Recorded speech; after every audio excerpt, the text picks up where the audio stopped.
오늘 우리 예레미야 49장 1절로 6절의 말씀을 보려고 합니다. 화요일 어제 큐티의 말씀이었는데요. 예레미야 49장 1절로 6절의 말씀인데요. 우리 함께 읽기는 1절로 우리 2절 말씀까지만 보고요. 나머지는 제가 말씀 나누면서 보도록 하겠습니다. 예레미야 49장 우리 1절로 6절인데요. 함께 읽기는 1절, 2절 두 말씀 함께 읽도록 하겠습니다. 시작. 암몬 자손에 대한 말씀이라 여호와께서 이와 같이 말씀하시되 이스라엘이 자식이 없느냐 상속자가 없느냐 말감이 갓을 점령하며 그 백성이 그 성읍들에 사는 것은 어찌 됨이냐 여호와의 말씀이니라. 그러므로 보라 날이 이르리니 내가 전쟁 소리로 암몬 자손의 랍바에 들리게 할 것이라. 랍바는 폐허더미 언덕이 되겠고 그 마을들은 불에 탈 것이며 그때에 이스라엘은 자기를 점령하였던 자를 점령하리라. 여호와의 말씀이니라. 아멘.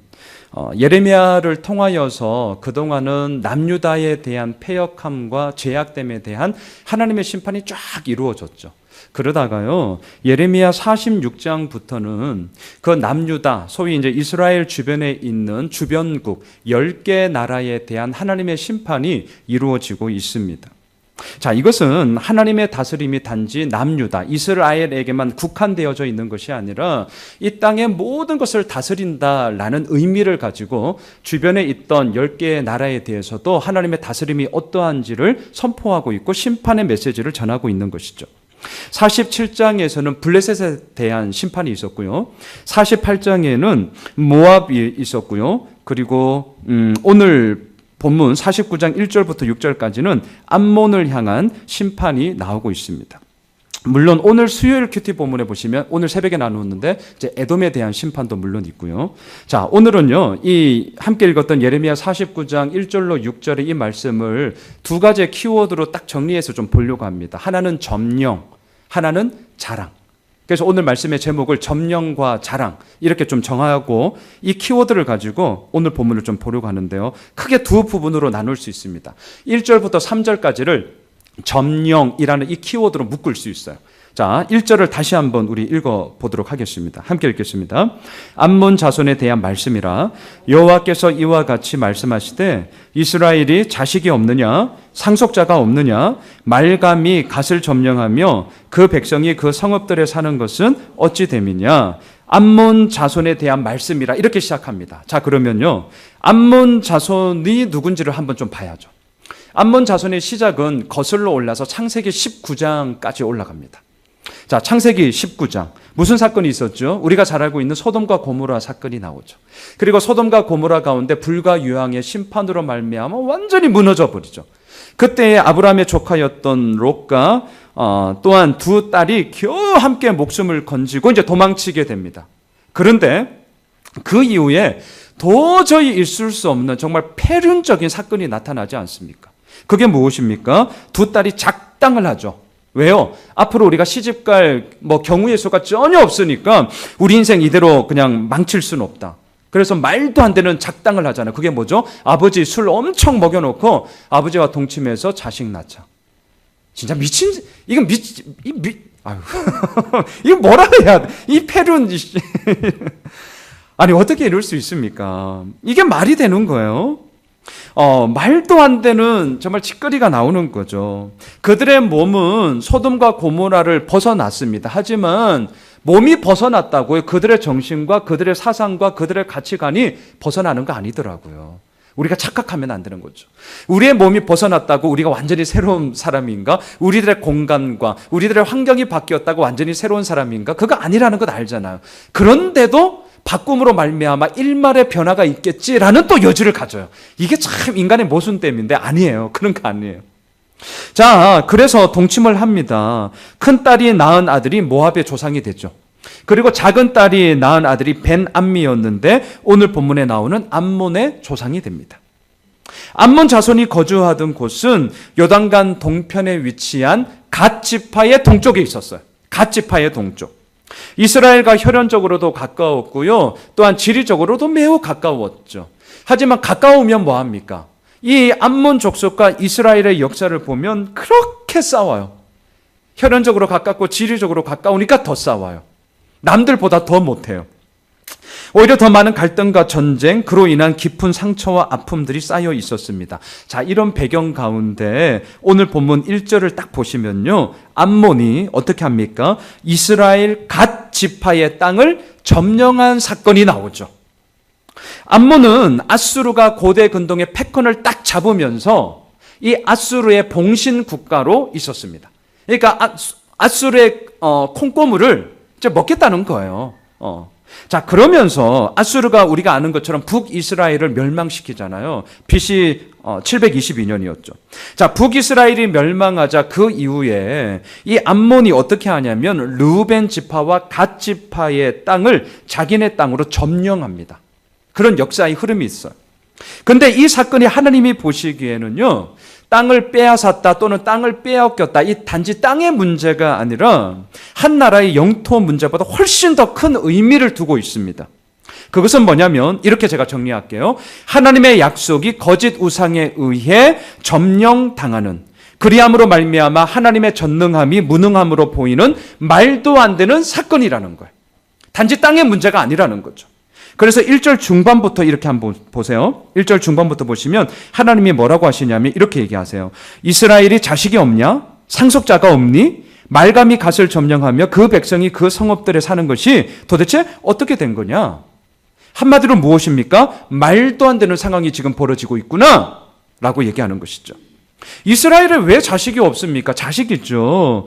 아브라함을 통해 하늘의 별과 모래, 땅의 모래와 같이 무수히 많은 자식들을 통해 민족을 이루게 하셨습니다. 이스라엘에 왜 자식이 없어요? 허다하게 많죠.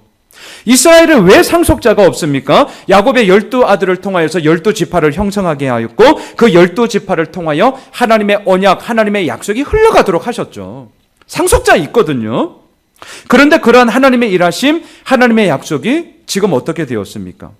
점령당했다는 거예요. 점령당했다는 거예요. 그것도 누구에게요? 말감에게. 말감은 그들의 왕이라는 뜻인데요, 암몬 족속이 섬기던 거짓 우상을 의미합니다. 말도 안 되는 지금 상황이 벌어졌고 그러한 상황을 보시면서 하나님이 막 통탄하시는 거예요. 그 백성이 그 성읍에 사는 것이 어찌 됨이냐, 통탄하고 있는 거죠. 여러분, 여기서 그 백성은 누굽니까? 암몬 자손이죠. 그 성읍들은 어디입니까? 하나님의 약속, 하나님의 언약이 있는 땅이죠. 매칭이 안 되잖아요. 하나님을 믿지 않는, 우상을 섬기는 암몬 자손이 하나님의 약속이 흐르는 땅, 하나님의 언약이 흐르는 땅, 하나님의 다스림을 선포하는 그 땅을 점령하였다? 말이 안 되는 거죠.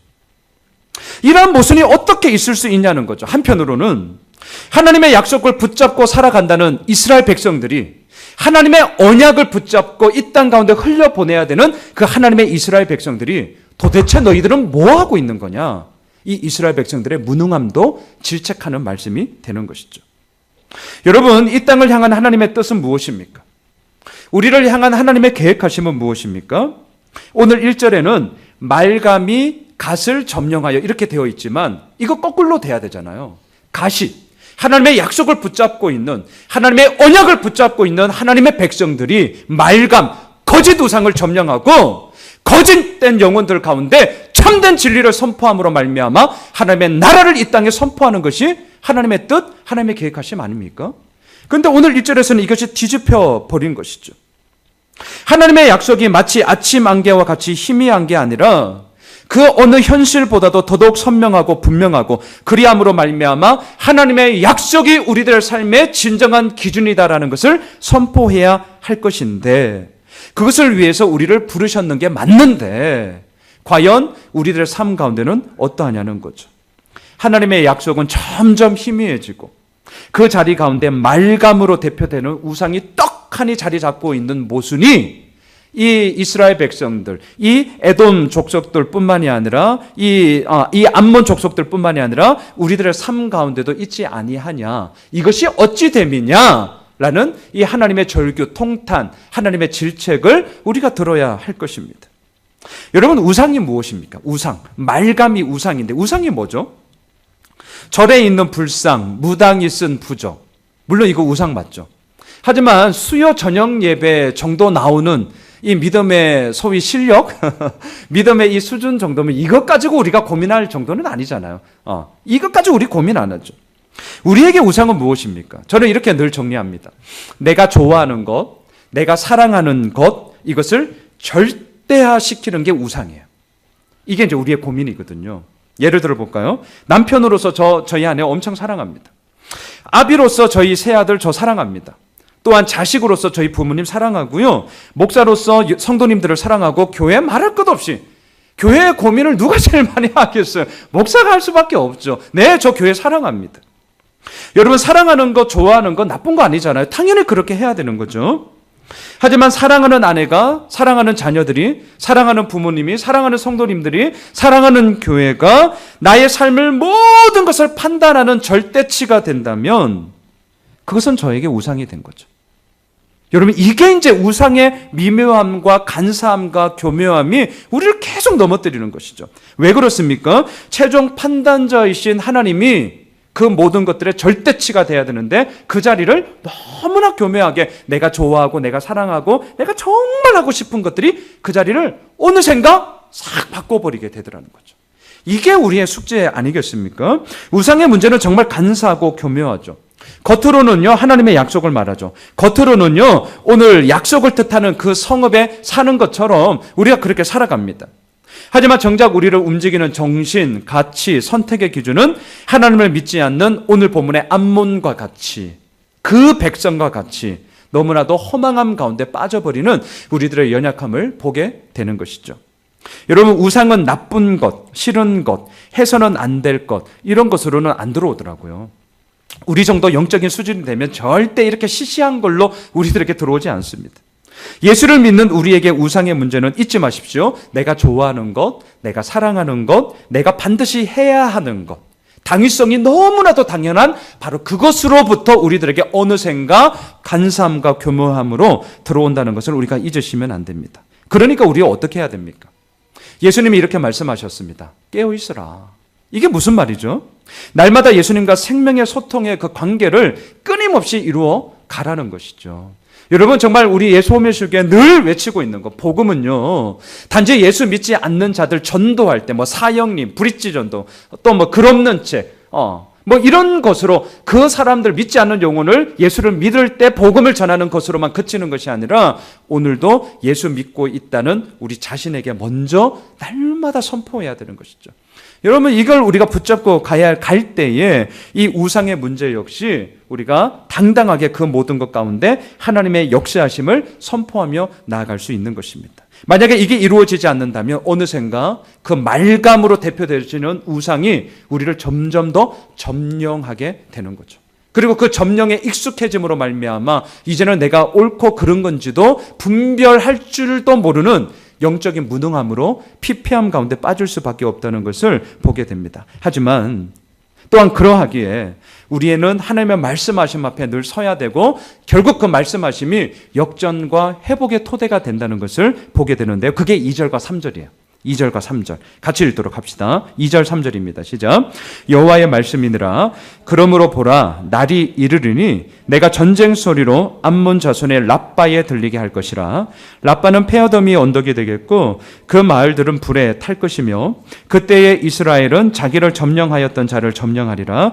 여호와의 말씀이니라.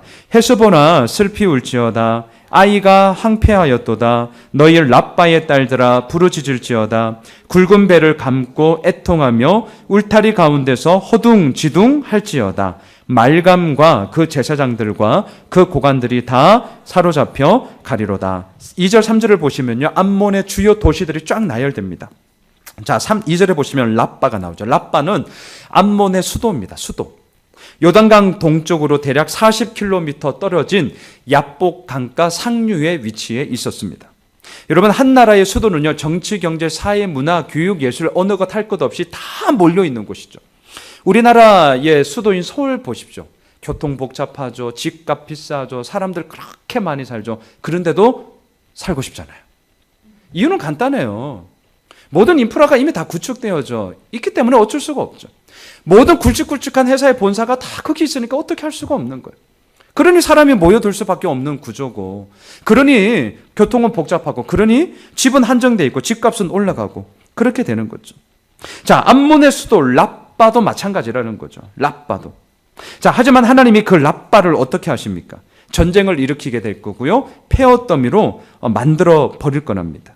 역사를 보면 남유다가 바벨론에 의해서 BC 586년에 함락됐는데요, 이 랍바는 4년 뒤인 BC 582년에 바벨론으로 의해서 함락되었음을 우리가 역사를 통해서도 보게 됩니다. 자, 이뿐만이 아니고 3절을 보시면 암몬의 주요 도시들이 나옵니다. 헤스본이 나오고요, 아이가 나옵니다. 아이.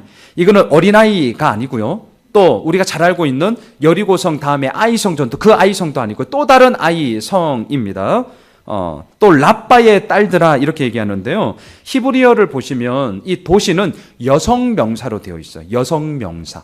그래서 랍바의 딸들아 이 말은요, 암몬의 수도였던 이 랍바를 중심으로 해서 이 인근에 있던 소도시들, 우리로 말하면 뭐가 있을까요? 과천, 의양, 군포, 안산, 시흥, 이런 거요. 이런 수도권 도시들을 얘기합니다. 그러한 랍바의 딸들이 다 무너질 거라는 거죠. 부르짖게 되고 애통하게 되고 허둥지둥 어찌할 바를 몰라서 헤매는 곳으로 무너지게 될 거라는 것이죠. 그리고 그때에 어떻게 됩니까? 이스라엘은 자기를 점령하였던 자를 오히려 점령하게 되는 회복과 역전이 이루어지게 될 거다라고 얘기하고 있습니다. 자, 보세요. 첫 번째 키워드, 점령. 이 점령을 잊지 마세요. 점령. 점령은 무엇이죠? 어떤 장소를 차지하여 자리를 잡는 것이죠. 하지만 이것은 오늘 본문을 보시면 단지 땅의 이야기가 아닙니다. 땅 얘기하자는 거 아닙니다. 다스림의 주체가 누구냐? 주권의 문제입니다. 이 점령이라는 단어는 땅의 문제가 아니라 다스림을 누가 하느냐? 주권의 문제라는 거죠. 그래서 하나님은 1절에서 문제 제기를 했잖아요. 어찌하여서 말감이 거짓우상이 갓 하나님의 약속과 하나님의 언약이 흐르는 땅을 짓밟을 수 있냐? 어찌 거짓우상이 하나님의 전능하심을 이렇게 무능한 존재로 점령하게 되느냐? 이게 어떻게 된 일이냐? 하나님이 문제 제기를 하십니다. 있을 수 없는 일이 발생했다는 거죠. 그러면서 2절의 처음과 마지막을 한번 보세요. 2절의 처음과 마지막, 똑같은 구절이 앞과 뒤를 딱 감싸고 있어요. 뭐죠? 여호와의 말씀이니라. 그리고 그 안에 뭐가 있어요? 전쟁이 있고요, 또한 랍바가 완전히 폐허 더미가 될 것이고 주요 도시들이 무너질 거다. 이제 이런 얘기들이 딱 쌓여져 있죠. 하나님의 말씀이 이루시되 하나님의 말씀이니라, 앞과 뒤, 이것이 딱 포장함으로 말미암아 그 안에 이루어지는 모든 일 역시 하나님의 말씀하심대로 이루어지는 하나님의 행하심이다 라는 것을 우리들에게 보여주고 있는 거죠. 이것을 통해서 뭘 얘기하시는 겁니까? 이 땅을 다스리는 자, 이 땅을 점령하고 이끄는 자 누구라는 거예요? 하나님이라는 거죠. 그 다스림의 주체가 누군지를 우리들로 하여금 분명하게 보라고 얘기하시는 것입니다. 우리가 뭔가를 이루었다고, 또 우리가 이렇게 위대한 업적을 성취했다고 소위 점령의 이야기를 우리가 아무리 떵떵거리며 쏟아낸다 할지라도 하나님이 보시기에는 아무것도 아닌 거죠. 한번 훅 불면 다 무너질 수밖에 없는 것 아니겠습니까? 바라기는 오늘 마지막 1절의 마지막, 그 백성이 그 성읍들에 사는 것이 어찌 됨이냐? 이 하나님의 한탄, 하나님의 질책이 아니라 오히려 바뀌어야겠죠. 그 백성이 그 성읍들에 사는 것은 옳지 못합니다. 그럴 수 없습니다. 하나님의 약속만이 정말 이 땅 가운데 온전히 선포되어져야 합니다 라고 우리들의 삶을 통하여서 증거해야 될 것 아니겠습니까? 바라기는 우리들을 다스리는 그 주체이신 하나님 앞에 오늘도 우리가 서서 이 땅을 점령하며, 또한 정말 그 점령의 이야기가 단지 나의 업적, 나의 공로가 아니라 하나님의 이루어 나가심을 마음껏 노래하게 되어지는 그런 저희들의 삶이 되시길 주님의 이름으로 축원합니다. 두 번째, 자랑이에요. 자랑. 자, 4절로 6절을 두 부분으로 좀 묶으셔야 되는데요. 자, 4절 같이 읽겠습니다. 시작. 패역한 딸아 어찌하여 골짜기 곧 내 흐르는 골짜기를 자랑하느냐? 내가 어찌하여 재물을 의뢰하여 말하기를 누가 내게 대적하여 오리요 하느냐? 암몬을 향하여서 4절에 보시면 패역한 딸이라고 부릅니다. 패역한 딸. 이것은 우리가 앞서 보았지만 창세기 19장에 나왔던 암몬 족속의 시작이 패역함 가운데서 이루어졌기 때문이죠. 그래서 패역한 딸아 이렇게 호칭을 하고 있습니다. 그리고 그 패역함은 시간이 지나면서 점점 좀 더 나아졌느냐, 거룩해졌느냐? 아니요. 더 더러워졌고 더 추해졌고 더 무너졌습니다. 왜냐하면 4절을 보십시오. 그들에게는 뭐가 있어요? 골짜기, 자랑하던 골짜기가 있었고요. 뭐가 있었죠? 의뢰하던 재물이 있었기 때문입니다. 자, 암몬이 지금 골짜기를 자랑합니다. 야복강이 국경이었기 때문에 이 강을 중심으로 당연히 골짜기가 형성되어졌고요. 또 그 골짜기는 군사적으로 보면 천연 요새가 되죠. 그리고 또한 그 골짜기는 물이 있기 때문에 경제적으로 보면 그 골짜기 주변으로 비옥한 땅이 형성되죠. 그렇기 때문에 그들 가운데는 이 부유함과 또한 상당한 재물을 얻을 수 있었던 거예요. 경제적으로는 부국이었고요. 군사적으로는 강성이죠. 이걸 합치면 뭐예요? 부국, 강성. 이것을 지금 암몬은 이루었기 때문에 자랑하고 있고 이 재물을 의뢰하고 있었습니다. 그러니까 뭘 해도 할 수 있다는 자신감이 딱 붙었던 거예요. 자신감이. 여러분, 자신감이 중요하죠. 당당함이 필요합니다. 하지만 이게 암몬에게는 자신감을 넘어서 자만함으로 변질되어져 버렸어요. 그래서 4절 마지막을 보세요. 4절 마지막. 뭐라고 얘기합니까? 누가 내게 대적하여 오리요? 감히 우리를 누가 막아? 야, 우리가 어떤 자들인데 누가 나를 막을 수 있어? 아주 자신만만하게 나아가는데 이 자신만만함이 이들에게는 자만함으로 완전히 빠져버리게 된 것입니다.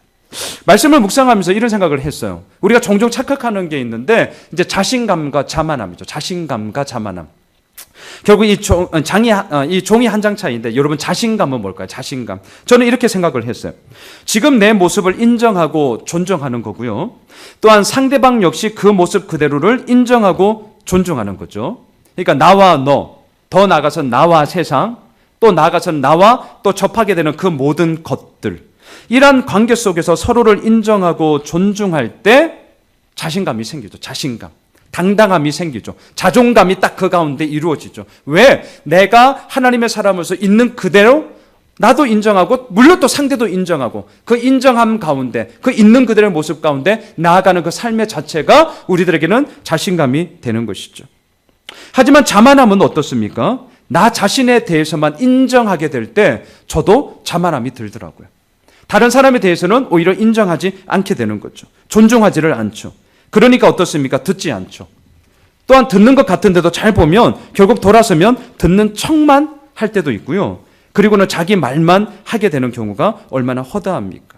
지금 암몬은 자만함에 빠졌습니다. 자신감이 아니에요. 자존감이 아니에요. 이들은 자만함이었습니다. 교만함이었습니다. 그래서 누가 내게 대적하리요? 대적할 자 사실은 엄청 많고요. 이길 자 엄청 많아요.